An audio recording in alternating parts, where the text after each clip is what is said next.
Hello students, welcome back to our channel Physics Gallery Assertion, and this is the 13th lecture of our moving charges and magnetism, where we are going to discuss about the numericals related to the chapter. Okay, and a very good morning to all of you. Hoping all of you are fine and you are studying very well, and almost we have completed the theory topic of moving charges and magnetism. Okay, and the first question in the chapter is given: an electric current is flowing in a circular coil of radius r equal to 10 centimeter. There is a circular coil of radius r which is equal to 10 centimeter. R is equal to 10 centimeter and a current is flowing through it. Okay, what is the value of current? Not given. At what distance from the center of the coil of the on the axis of the coil will be the magnetic field be 1/8 of its value at the center. That is, this is the center of the current carrying coil. This is the center of the current carrying coil. And at the center, there is a magnetic field. And we know the magnetic field at the center of the circular current carrying coil is mu0 by 4 pi 2 pi I by r, where r is the radius, I is the current. Okay, we have studied the equation earlier. And there is a point on the axis of this circular coil. This line which passes through the center of the coil and perpendicular to the plane is called as the axial line. Clear? This line is called as the axial line.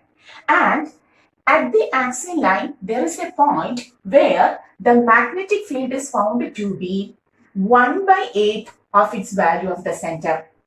What is the question given? The question is that at what distance from this center on the axis of the coil will the magnetic field 1/8 its value at the center? That is, we are going to write at any point on its axial line, B axial, what happens? The magnetic field is found to be 1/8 the magnetic field at the center. Okay, at a point on its axial line, the magnetic field is found to be 1/8 from its center. This is the axial line. We want to draw like that so that we are assuming this is the axial point P where the magnetic field is, which is at a distance x from the center, where the magnetic field is 1/8 the field at the center. So we want this value of x. So how to write? B axial is equal to, what is the equation for B axial? Do you remember? mu0 by 4 pi 2 pi I r square by r square plus x square the whole raised to 3/2. This is the equation for the B axial. Now B axial is equal to 1/8 times the magnetic field due to the coil at its center. mu0 by 4 pi 2 pi I by r. Okay, cancelling mu0 by 4 pi 2 pi I. Then we will write r square by r square plus x square the whole raised to 3/2 is equal to, everything in the upper is cancelled, then 1/8 r. Cross multiply, we will write 8r cube is equal to r square plus x square the whole raised to 3/2. 8r cube, that means we can take the cube root. 8 cube root is 2, r cube root is r, and the cube root of this cube value is r square plus x square, then 1/2. Okay, 1/2 means the root. So in order to remove this 1/2, you have to square. 4r square is equal to r square plus x square. R square on the LHS, 3r square. 3r square is equal to x square, or we can write x is equal to, taking the root 3 times r. So what is the value of the axial point where the magnetic field is found to be 1/8 the field at the center? That is √3r or √3 into 10 centimeter. The radius is given as the 10 centimeter. So the value becomes 10√3. So which is the value? The value is 10√3 centimeter or √3r. Okay, clear? So in order to solve this question, we must know the magnetic field both at the center and the axial line of a circular current carrying coil. And we have to equate this. Okay, pause the video and take the notes.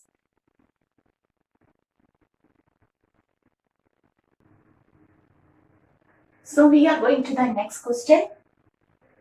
A solenoid 50 centimeter long has 4 layers of windings of 350 turns each. The radius of the layers is 1.4 centimeter. If the current carried is 6 ampere, find the magnetic field. That is, we know a current carrying solenoid produces magnetic field. Okay. And the magnetic field produced by a current carrying solenoid is obtained by Ampere's circuit theorem. Okay. That is, in the question, the given quantities are a solenoid of length L is equal to 50 centimeter, 50 into 10 raised to minus 2 meter, has 4 layers of windings, 350 turns. There are 4 layers, each layer having 350 turns. That means the total number of turns, capital N, is equal to, there are 4 layers and each layer contains 350 turns. Okay. The radius of the layers is R is equal to 1.4 centimeter minus 2 meter. If the current carried is I is equal to 6 ampere, then we have to find the magnetic field at the center. So we are going to the first one, B center of a solenoid. What is the equation for the magnetic field at the center? We have studied it as mu 0 Ni. Remember, B at the center of a solenoid is B mu 0 Ni, where N is the number of turns per unit length. Now we will write mu 0 number of turns per unit length into I. Mu 0 value 4 pi into 10 raised to minus 7. The total number of turns is 4 into 350. The current is 6 ampere and the length is, what about the length? 50 into 10 raised to minus 2. So on solving, you will get the magnetic field. So may I take the calculator? You don't have to use the calculators, but I am using the calculator. Okay. So taking the value that is 4 pi into 4 into 3.14 into 4 into 350 into 6. Okay. Divided by 50. 2110.08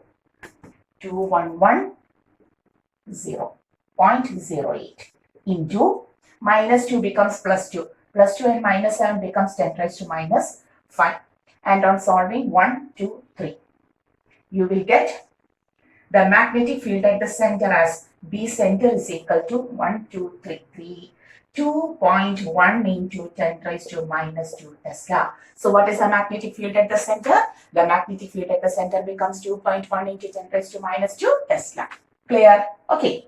And the second one is, what is the magnetic field at its ends on the axis? What was the equation for magnetic field at the end? At ends, the magnetic field is half of the magnetic field at the center. We have studied so.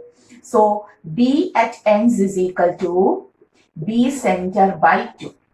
That is, B center is 2.1 into 10 raised to minus 2 by 2. You will get 1.05 into 10 raised to minus 2.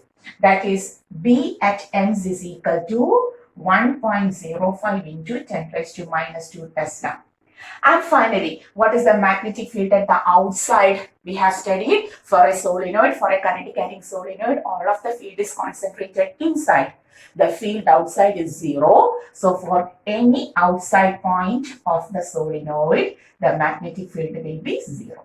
Okay, that is, at center, the field is maximum. At ends, the field is half of the center. And outside the solenoid, the field will be 0. Very important. Okay, clear? And then you have to calculate the values. Then pause the video, take the notes.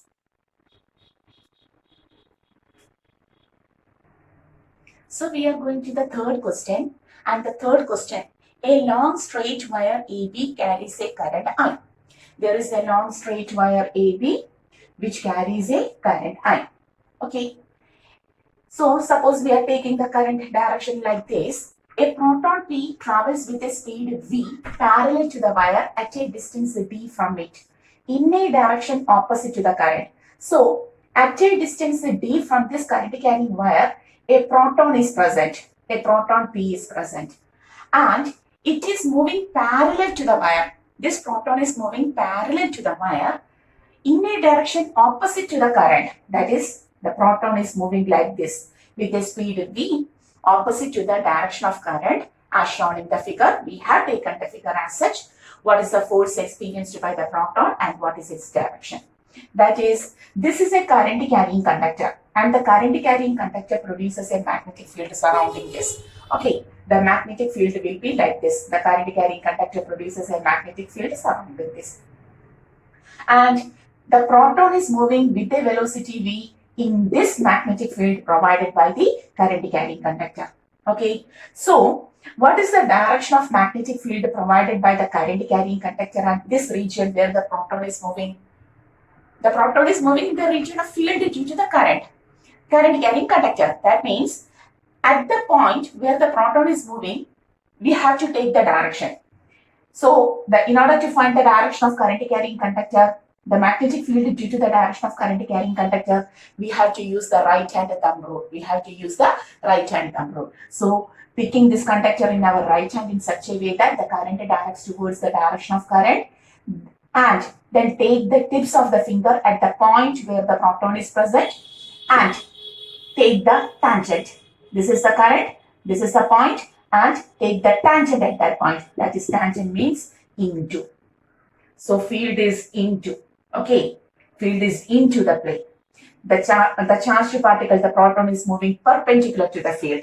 That means we will write, when a charged particle Q moves with a velocity v in a field B, making an angle theta which is now equal to 90 degree. It experiences a force, okay, and that force F is equal to QVB sin theta. So the question is find the force. So this is the value. F is equal to Q. The charged particle is Q. Velocity V. And what is the magnetic field due to this current carrying conductor? So we have to take the magnetic field as mu0 by 4 pi. Their length is not mentioned. That means we have to take infinitely long length. Mu0 by 4 pi 2I by R. R is the distance between the charged particle and the field. That is the current. We have to take it as the V sin 90 is 1. So the force F is equal to mu0 by 4 pi 2I QV by D. Clear? So this is the equation for the force experienced by this proton. If the values are given, you have to provide it and do the calculation. That is enough. And now we know we want to know what is the direction of this force. What happens to the charged particle due to the magnetic force, okay, provided by this current carrying conductor. For that, we have to take our Fleming's left hand rule. We have to take Fleming's left hand rule, the forefinger of the left hand in the direction of field, central finger towards the direction of current, then thumb keeps the direction of force. Okay, so forefinger towards the field. At this region where the proton is moving, the field is into. The field is into. Forefinger towards the field. The current down. The current is upward. Okay, the current is upward like this.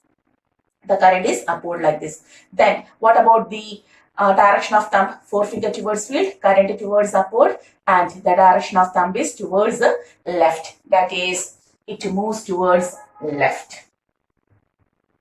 Okay, it moves towards left. Clear? Okay. So that is an attraction. The current carrying conductor attracts the proton towards itself. Okay. So this is the force and the direction provided by the magnetic field of current carrying conductor to the proton. Take the notes.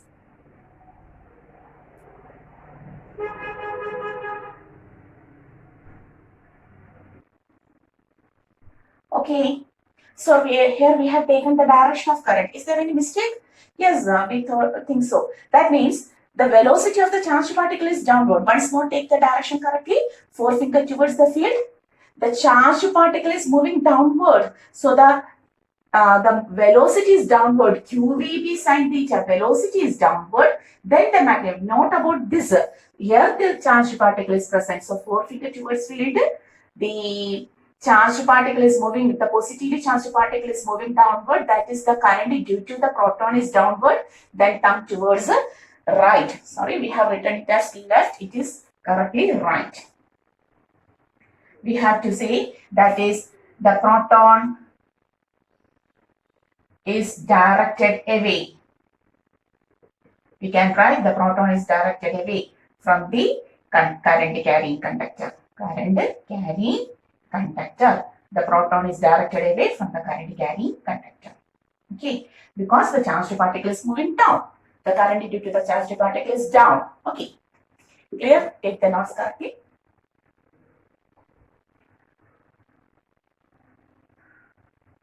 So the next question, an electron of kinetic energy 25 kilo electron volt, this is kilo electron volt, moves perpendicular to the direction of uniform magnetic field.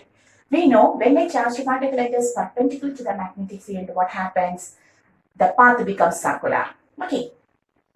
Magnetic field of 0.2 millitesla.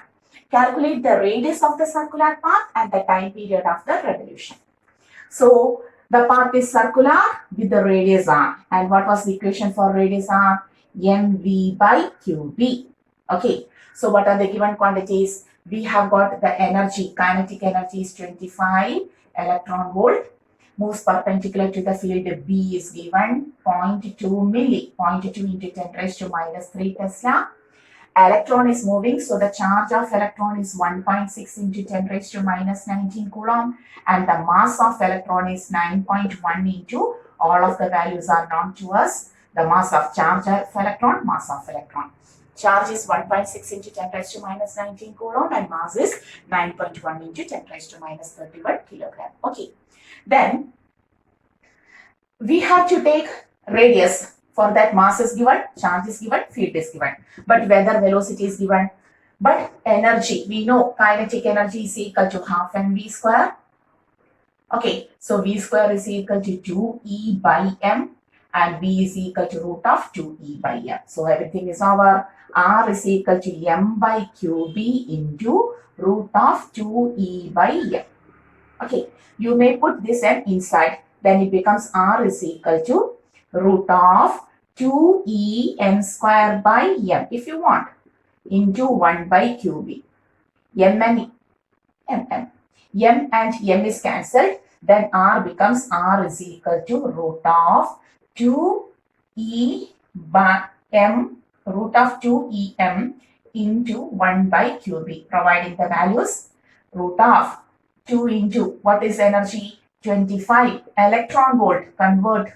Electron means 1.6 into 10 raised to minus 19. 25 kilo electron volt. Sorry, kilo means 10 raised to 3.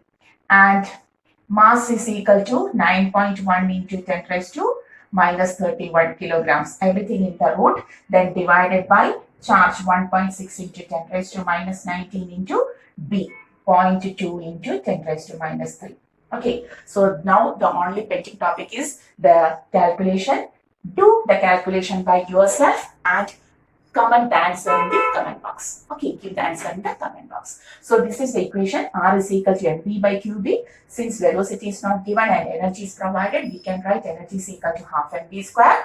V is equal to root 2e by m, providing inside. Then mass outside the root and inside the root. So I have taken this mass inside the root, becomes m square. Denominator mass m cancelled, it becomes root 2em into 1 by qb, then provide root this much divided by 1 q into b without root. Give the value, take yourself. Okay, so this is the equation for radius. And now we want the time period also. What is the equation for time period? We will take the equation for time period also. Time period t is equal to, we have studied 2 pi m by qb. Okay, 2 pi m by qb. Everything is given. Mass of electron is not, charge of electron is not, magnetic field is not. So provide the values and put the answer in the comment box. You have to do by yourself. Okay, I have given the solution. Okay, clear? Do it.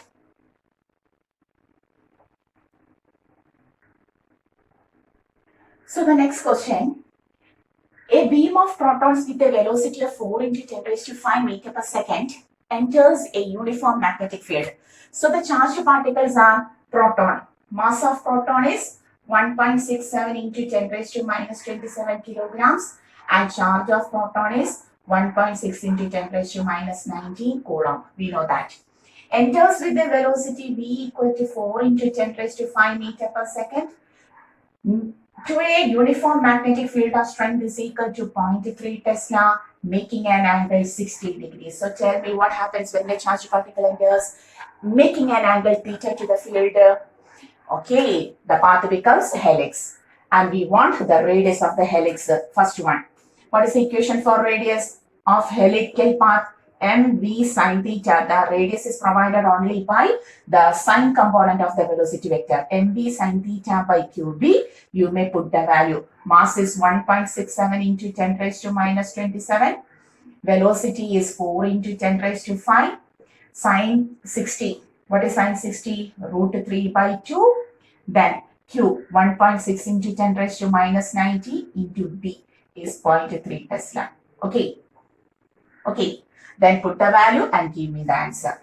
Whether I have to do? No. You can do by yourself. Okay. Go through the calculations by yourself and comment it in the comment box. Okay. Miss, you are very tricky. Okay. You are not doing the numericals and you are giving me. No. Okay, then what is the pitch of the helix? Can you say what is the equation for the pitch? Pitch is the distance traveled during one complete rotation of the charged particle. Okay, and that pitch is provided by the v cos theta parallel component of the velocity vector to the magnetic field into time period for one complete rotation time period t. Then we have to write v cos theta into what is the equation for time period? 2 pi m by qb.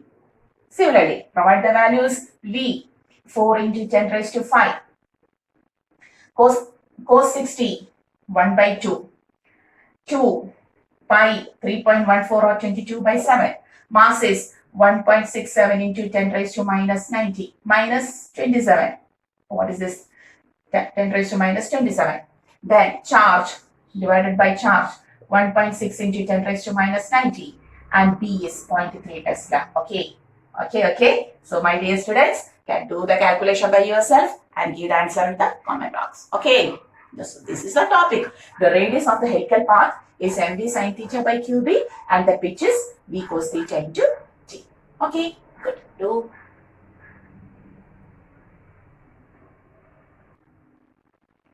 Okay, we are going to the next question. Copper has 8 into 10 raised to 28 conduction electrons per meter cube. Copper, a metallic wire, having 8 into 10 raised to 28 electrons per meter cube. That means it is the number density. Have you heard of the word number density? The number of electrons present per unit volume. Number density. A copper wire of length L is equal to 1 meter.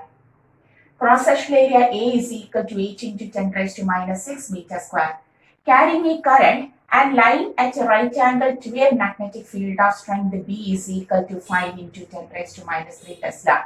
So there is a copper wire of length L, area of cross-section carrying some current. Current is not given and is kept in uniform magnetic field perpendicular to the field at right angles to the field. Experiences a force. Force is also given 8 into 10 raised to minus 2 Newton. So when a copper wire of length L, there is a copper wire of length L carrying current I, area of cross section is A, okay, is kept in a uniform magnetic field perpendicular to it, like this, field is like this, experiences a force, everything is given. The question is, calculate the drift velocity of free electrons. We have to find the drift velocity. Do you know the equation for the drift velocity? We have studied it in our current electricity. Current I is equal to N A drift velocity E. Correct. I is equal to, every topic will be related. I is equal to NAVDE. But now when the current carrying conductor of length L carrying current I is kept in uniform magnetic field, what is the equation for force experienced? ILB sine theta. Okay. Now we want the drift velocity. That is, the current is converted into the terms of drift velocity. F is equal to NAVDE. This is the current. Then length B sine theta. Okay, then providing the values. No, we want the drift velocity. Take the equation at first. Drift velocity is equal to F by everything in the denominator N A E L B sine perpendicular 90. Sine 90 becomes 1. Everything is given. Force is 8 into 10 raised to minus 2 divided by number density 8 into 10 raised to 28. Then area 8 into 10 raised to minus 6 into electric the charge of electron 1.6 into 10 raised to minus 19. then length is 1 meter, then B is 5 into 10 raised to minus 3. Sin 90 is 1. Then take the value.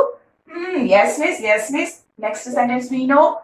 Please write the answer in the comment box. Okay. Yes, that is the thing. You have to solve this and find the answer. Very simple mathematical calculation.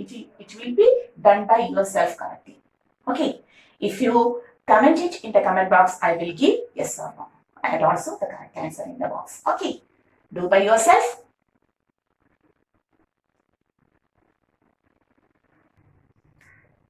The next question, two long parallel straight wires X and Y separated by a distance of 2.5 centimeter in air carries 5 ampere and 2.5 ampere respectively in opposite direction. That is, there are two long wires, straight wires carrying 5 ampere and 2.5 ampere but in opposite direction. Then calculate the magnitude and direction of the force on a 10 centimeter length of the wire Y. Okay. So when we studied the topic, we have discussed that when two long straight parallel wires are kept nearby, each wire is in the field of other and each field exerts a force on other, and the force experienced per unit length is equal to mu 0 by 4 pi 2 I1 I2 by R. We have taken that equation. Now we want the force on Y. So cross multiplying into L, we will take mu 0 by 4 pi 2 I1 I2 by R in 10 centimeter length.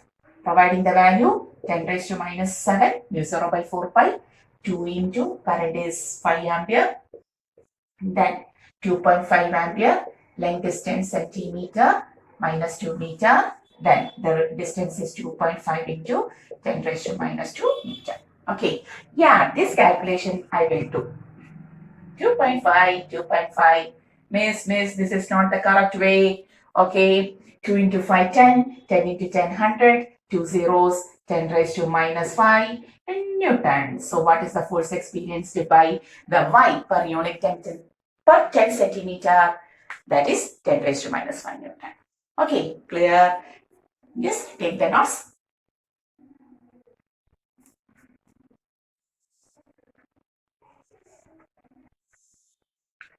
So we are going to the next question.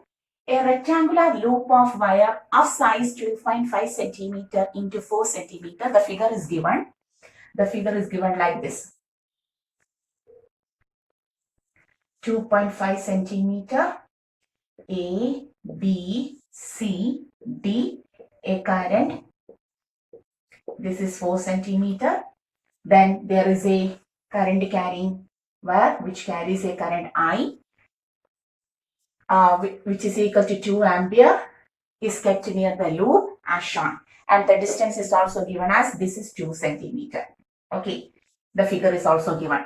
Find the torque on the loop and the force on the loop. That is, the plane of the loop is now parallel to the current. Okay, and here the current provides the field at the region of this coil. The current is into. The current produces the field into.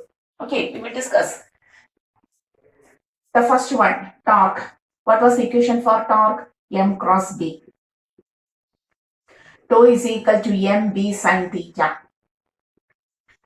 I, A, B sin theta, where I is the magnetic moment of a current carrying loop. Okay, so what is the direction of this aerial vector? The loop is like this, aerial vector into. And what is the direction of the magnetic field? Current there, the loop is placed here, the field is into. So magnetic field is into. Magnetic field is into. Aerial vector also into or out of the plane. Whatever may be, theta becomes, theta between M and P becomes 0. Now the torque becomes 0. Clear? You have to take the direction also, theta also. What is the aerial vector? This plane, into or out? I have taken into. The field here, into. Okay, so theta is 0 or theta will be 180. Whatever may be, sine 0 is also 0, sine 180 is also 0, torque is 0. Okay, so we got the torque as 0. And what is the force on the loop? Yes, the loop contains a force. This loop contains a force. This also contains a loop force. Okay, why? Because two parallel current carrying wires experience the force per unit length, which is equal to mu 0 by 4 pi to I1 I2 by R. Okay, clear? Now we are going to the force. Now the force is experienced only by AB, that is AD, force on AD and force on BC. They are parallel current carrying wires. And the force per unit length was given as mu 0 by 4 pi to I1 I2 by R. Therefore, force on AD is equal to 10 raised to minus 7 into 2 into I1 is 2 ampere, and the straight wire carrying this is 1 ampere. Okay, 1 ampere, 2 into 1 into the length is 4 centimeter. 4 into 10 raised to minus 2 by the distance is 2 centimeter. Clear? This is FAD. Similarly, what is FBC? It is also parallel. Okay, tell me mu 0 by 4 pi equation 10 raised to minus 2, 2 into the first current is 2 ampere, the second current is 1 ampere, and what is the total distance? 2 plus 2.5, 4.5 centimeter. We will write 4.5 centimeter into, what is the distance here? 4.5 centimeter into force into length. Sorry, the length is taken as 4 into 10 raised to minus 2, and the distance here 2 centimeter, 2 into 10 raised to minus 2, here 4.5 into 10 raised to minus 2. Okay, and now taking the direction. AD and current carrying conductors are in the same direction, attraction. Attraction means towards the left. Towards the left. BC and the current carrying conductor are opposite current carrying conductors, then repulsion, that is away from the towards left or away. We can write towards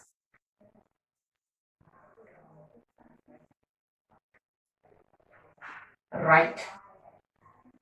So we understood the force on AD wire is towards the left because of attraction, and the force on what is this?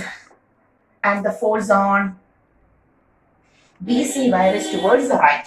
Okay, because of the repulsion. This attracts here, this repels here. So what is the net force? These are two regions where the magnetic field and these are not taken. The force is not obtained. The force is between two parallel straight current carrying wires. Here parallel wires are only AD and BC. So taking the value, how to take the value? 2 into 2, 4, 4 into 2, 4 into 4, 8, 8 by 2. This becomes 4 into 10 raised to minus 7 Newton. And what about here? 2 into 2, 4, 4 into 4, 16, 16 by 4.5. Correct. 2 into 2, 4, 4 into 4, 16, 16 by 4.5 into 10 raised to minus 7 Newton. So what is the net force? May I rub this region, the question region? Okay. So the net force is equal to force on AD, which is nearer to the AD region, which is nearer to the current carrying conductor, will be greater, minus force on BC. 4 into 10 raised to minus 7 minus 16 by 4.5 into 10 raised to minus 7. Correct? 4 into 4, 16, 16 by. So we will write 10 raised to minus 7 into, what is 4 into 4.5? May I take my 4 into 4.5 is equal to 80. 80 minus 16 by 4.5. Okay, or we can write 2 by 4.5 into 10 raised to minus 7. 2 divided by 4.5. Yes, the answer is 0.44 into 10 raised to minus 7. Okay, so what is the net force? The net force is 0.4. The net force becomes 0.44 into 10 raised to minus 7. In which direction? The larger force is towards the left, attraction, so towards left. Okay, so the net force is this much. Clear?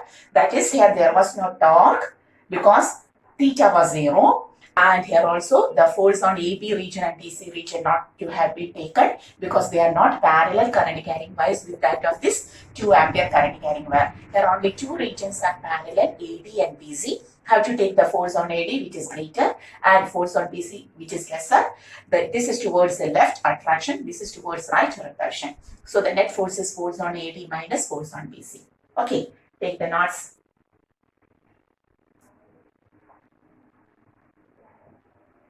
Okay, we are going to the next question. To increase the current sensitivity of a moving coil galvanometer by 50%. Have you know the topic? Moving coil galvanometer, its current sensitivity, voltage sensitivity, and so on. To increase the current sensitivity of a moving coil galvanometer by 50%, we want to increase the current sensitivity of a moving coil galvanometer by 50%. That means presently it is 100%.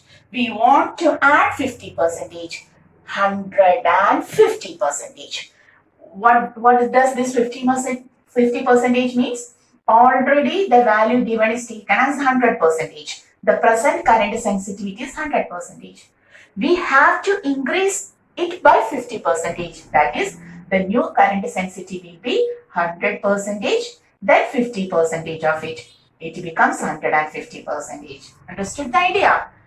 To increase the current sensitivity by 50%, it doesn't means that you have to take 50% of IS. Now IS dash is the new current sensitivity is 150% of initial current sensitivity. Clear?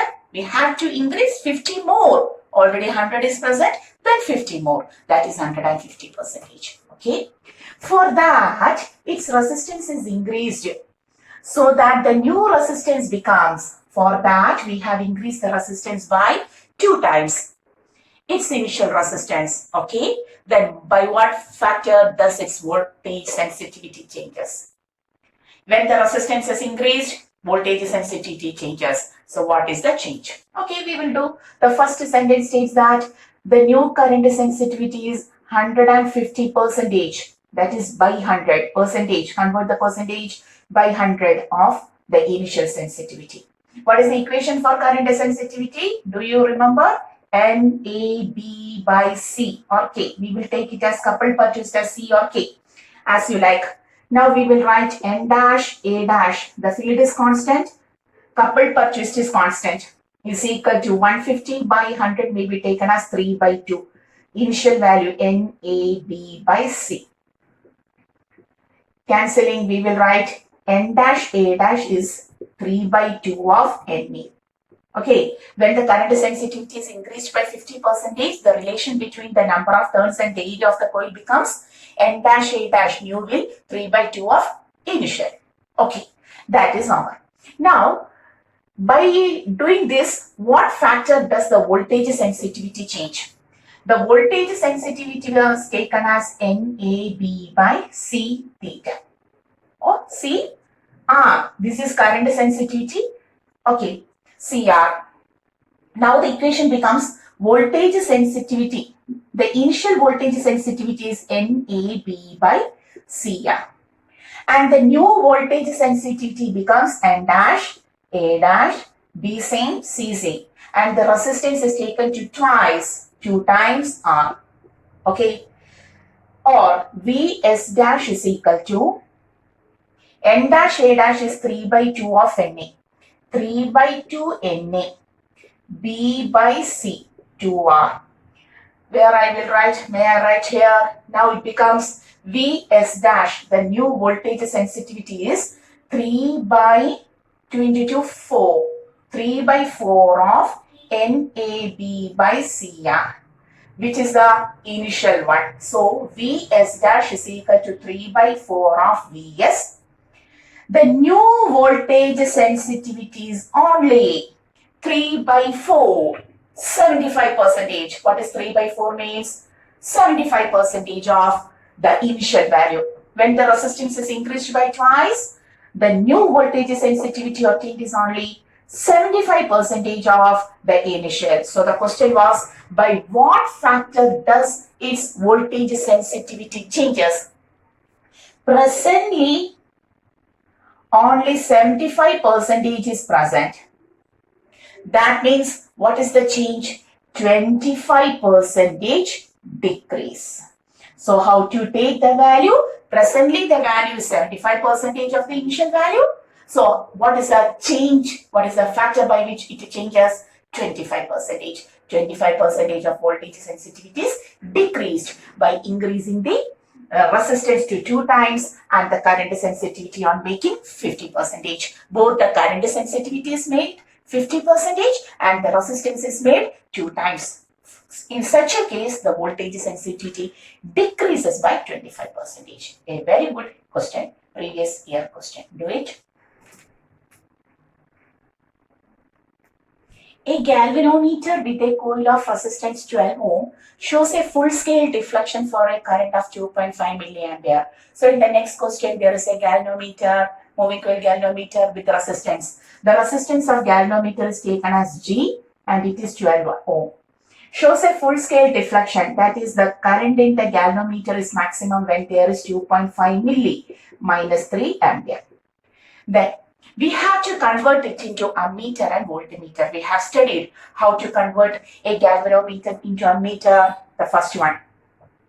To convert it into ammeter, we have to connect a shunt resistance. Okay, a very small resistance, shunt resistance in parallel. Shunt resistance in parallel. Okay, so we have to find the shunt resistance. What is the shunt resistance required in order to, this is shunt S. Okay, in order to convert it into ammeter, which ranges from 0 to 7.5. So we want the maximum current to be 7.5 ampere. Okay, what was the equation for the effective current, the fraction of current during conversion into ammeter? Ig by I is equal to S by G plus S. Clear? Ig is 2.5 into 10 raised to minus 3. By current I, the main current now we want to become 7.5.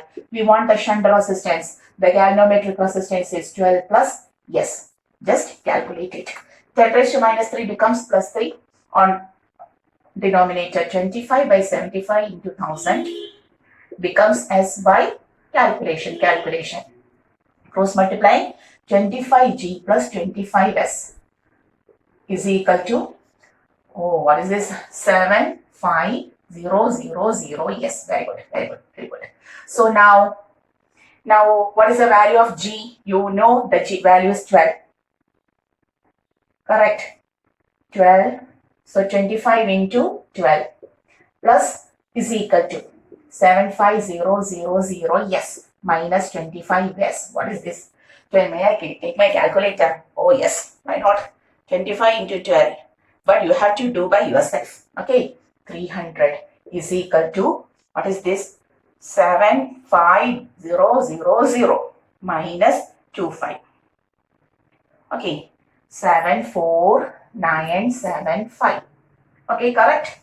Yes. Now the S required is equal to 300 by 74975.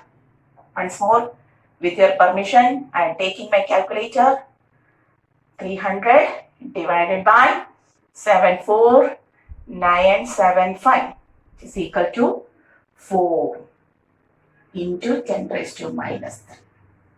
Listen, what is the value of the shunt resistance required? A very small shunt resistance is connected in parallel.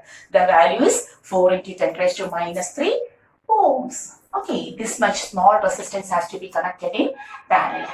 And one more question is asked you, what is the net resistance? Here the net resistance has to be taken as parallel, GS by G plus S. I am giving it to you. You have to do by yourself. 12 into 4 into 10 raised to minus 3 by 12 plus 4 into 10 raised to minus 3. Do by yourself and give the answer in the comment box. Okay, the first part is over. What is the second part? Now we have to convert it into voltmeter. Till now we were converting it into ammeter, which measures up to 7.5 ampere. Now what is the equation for conversion for moving coil galvanometer into ammeter? Yes, a large resistance is connected in series. A large resistance is connected in series means the second part, the equation was, we have studied it, G plus R. Very simple. We want to measure up to 10 volt. 10 volt. Ig is 2.5 into 10 raised to minus 3. G is 12 plus R. Okay. 10 by 2.5 into 10 raised to minus 3 is equal to 12 plus R. You may take the value 1000. So it becomes 10,000 by 2.5 means 25, one more 0. This is 4,000, 12 plus R. Yeah, I know. So 4,000 is equal to 12 plus R. R is equal to 4,000 minus 12. That will be the answer, 3,986, 88. Okay, this is a large resistance. Here a small resistance is used in parallel to convert it into ammeter, and here a large resistance is used to convert it into voltmeter in series. Okay, and what is FFT? R FFT now? R FFT becomes 3988 plus 12, which is again 4,000. Okay, clear? Very important topic, very important topic. Okay, so go through the topics, take the equation, solve it. Okay. So students, our new question type is assertion reason type, which is added in our 2020-2021 new scheme. Okay, in our present scheme, assertion reason type is also asked here, and there will be two assertion reason questions in such a way that it will have two options. Assertion true. All of the options will be the same like this. The first option, assertion is true, reason is true, and reason is the correct explanation of an assertion. The second one is assertion and reason are true, but the reason is not the correct explanation of assertion. Next is assertion true, reason is false, and the fourth one is assertion reason. Both of them are false. These will be the four options always given for assertion reason type of question. Okay. So the first question which we have given is the assertion. This statement is an assertion. A proton and an alpha particle having the same kinetic energy are moving in a circular path in a uniform magnetic field. The radius of their circular path will be equal. Okay, there is a proton. How to take a proton? Proton is represented as 1h1. Charge lower side and mass upper side. So charge of proton is taken as 1 and the mass of proton is also taken as 1.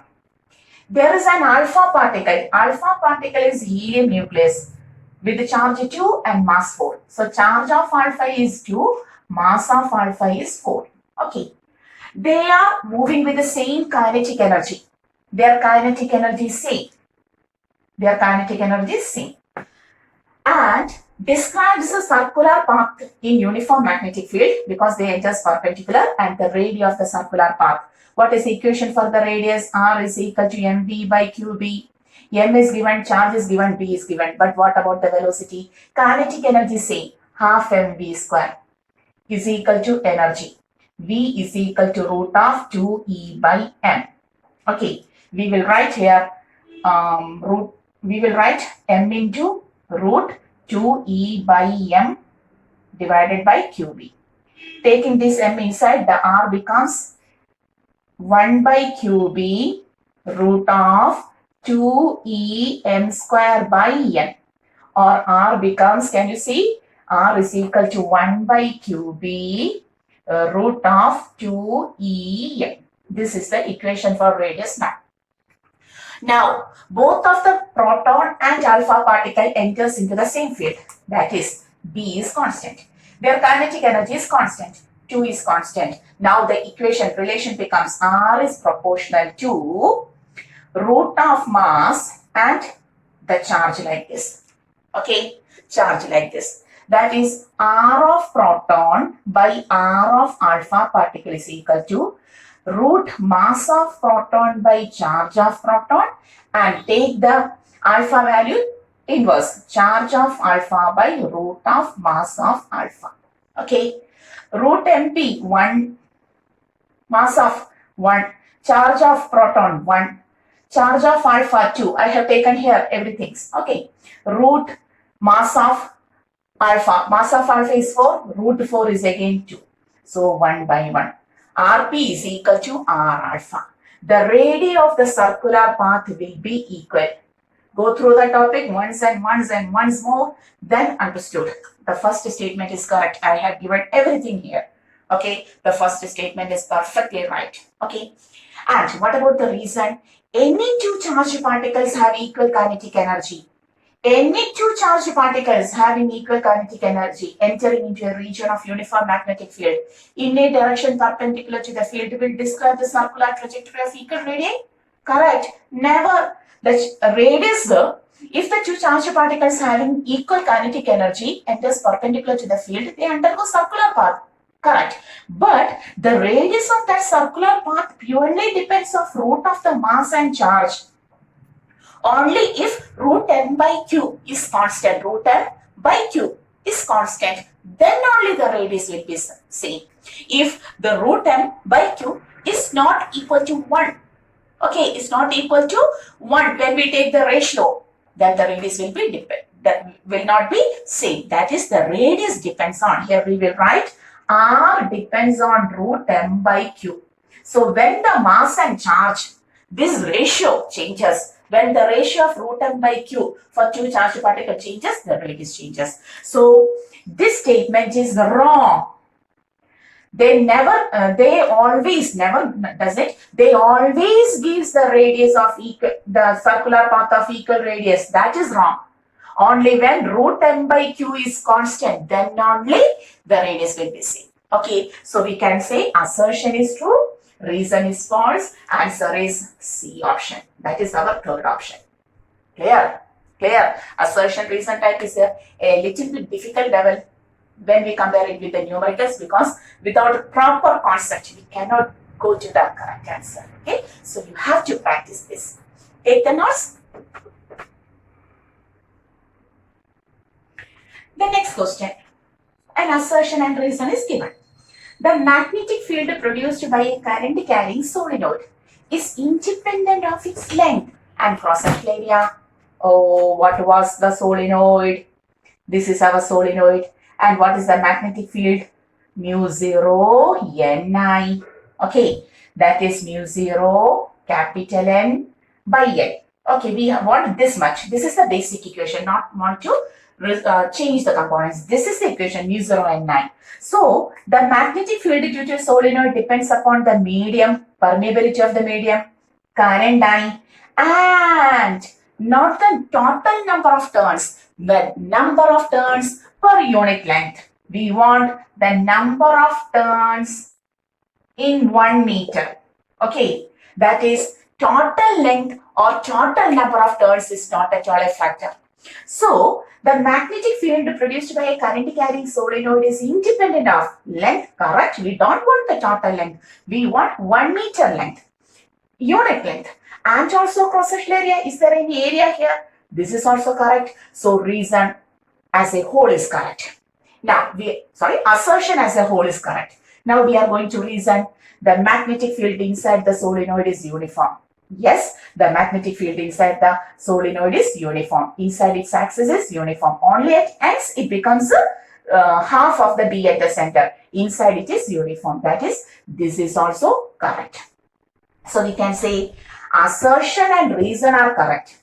But whether this is the correct explanation for this, assertion says that B due to solenoid depends only on number of turns per unit length and current, not on length and area of cross section. Whether that is given in the second statement? No, the second statement is another correct statement for our solenoid. So, assertion correct, reason correct, but reason is not the explanation for assertion. That is, which is the option? 2 is the option. The option is second one. Okay, understood? Our assertion reason type of second question. Do it. So we are going to the third assertion reason type of question. A charged particle moving perpendicular to uniform magnetic field. Yes, neither gains nor loses kinetic energy. When a charged particle enters perpendicular, we have studied force and displacement. Force and velocity becomes perpendicular. Force and displacement becomes perpendicular. Work done becomes 0. Change in kinetic energy becomes 0. This is discussed in detail during that topic. So work done is 0, change in kinetic energy is 0. That means it neither gains nor lose kinetic energy because kinetic energy is constant. The assertion is correct. Okay. The reason for it is given as magnetic field performs zero work. Magnetic field performs zero work. That's why kinetic energy change is zero or kinetic energy is constant. That means this is very good statement for the assertion. The correct explanation, magnetic field performs zero work. Yes, that's why the kinetic energy is constant. It neither gains or loses kinetic energy. True assertion. True reason, and reason is the correct explanation. The option is A. Very good. Okay. Next question. A solenoid tends to expand when a current passes through it. A solenoid, yeah, we have discussed about the solenoid. When a current passes through it, it acts as a bar magnet. It never tends to expand outwards. There is no such property. When a current carrying solenoid is taken, it acts as it is an equivalent to bar magnet. Okay, so it doesn't try to expand. Why a bar magnet tends to expand outside when the current passes through it? No such feature. That is not at all a feature of solenoid. So assertion is wrong. Then, two straight parallel metallic wires carrying current in the same direction. Two straight parallel metallic wires carrying current in the same direction. Repels each other? Never. If the direction of current are same, they attract each other. Only if the direction of current are opposite, they repels. Okay, so this statement, they two straight parallel metallic wires carrying current in same direction never repels each other, they attract each other. Both assertion and reason are wrong. That is, our option is fourth one. Clear? Okay, when assertion is wrong, automatically the answer will be fourth one, but you have to listen to the reason also. Okay. The next one. The magnetic field due to a straight solenoid is mu 0 and all of these are repeated questions for competitive exams. Okay. So magnetic field due to a straight solenoid is mu 0 and 9. Yes. Well, within it at ends is mu 0 and 9. Yes. At the center it is mu 0 and 9 and at ends it is mu 0 and 9 by 2. Okay, yes, the assertion is correct. A current carrying solenoid behaves as a bar magnet. It is also correct. But whether it is the correct explanation? A solenoid, current carrying solenoid acts as a bar magnet. That's why the field at center is mu 0 and 9 and field at ends is mu 0 and 9 by 2. No, it is derived from Ampere's circuit theorem. And it is taken in another way. Both of them are correct, but not the correct explanation. Assertion correct, reason correct, but not the correct explanation. That is, the option is true.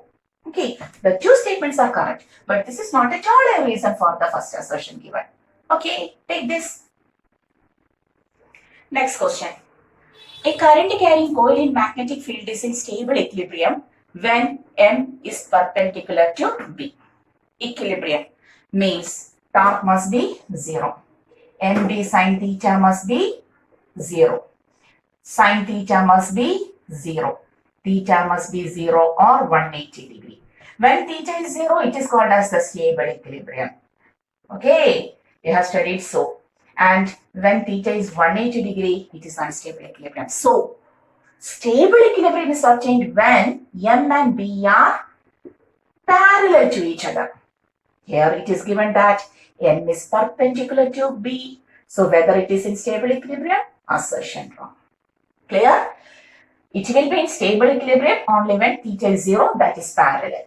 Okay, assertion wrong. Next reason, assertion wrong means the option will be 4. Even though we are going to the reason, magnetic moment M of a current carrying coil is in the plane of the coil.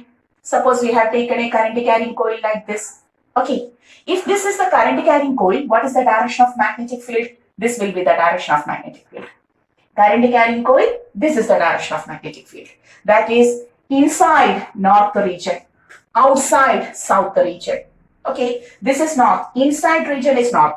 Once more, this is the current carrying coil, right hand thumb rule, the field is out. Field out means inside region, north region, and outside region is south region. This region is south. And the magnetic moment is directed from south to north. That is, this region is south.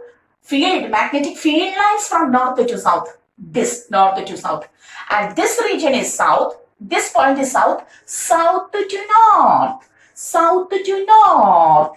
Whether this z axis, negative z axis here, magnetic moment is in negative z axis here, like this. Whether negative z axis is parallel to, it is in the plane of the coil. Plane of the coil is this, my board, the plane of my board. This plane and negative z axis, whether they are in the same, the magnetic moment of current carrying coil is in the plane, never. It is perpendicular to the plane. Okay, so this statement is also wrong. That is, our answer is fourth one. Okay, so this is the new method of questioning for our board exam, CBSE board exam. Okay, we have to practice this. Moreover, for competitive exams like in AIMS exam, assertion reason type is also a common method of questioning. So we have to practice the assertion reason type of questions also. That's why we have added some of the questions. Okay, so we have completed the chapter moving charges and magnetism. Numericals related to the moving charges and magnetism is also important. You have to go through each and every numericals taken today and also practice other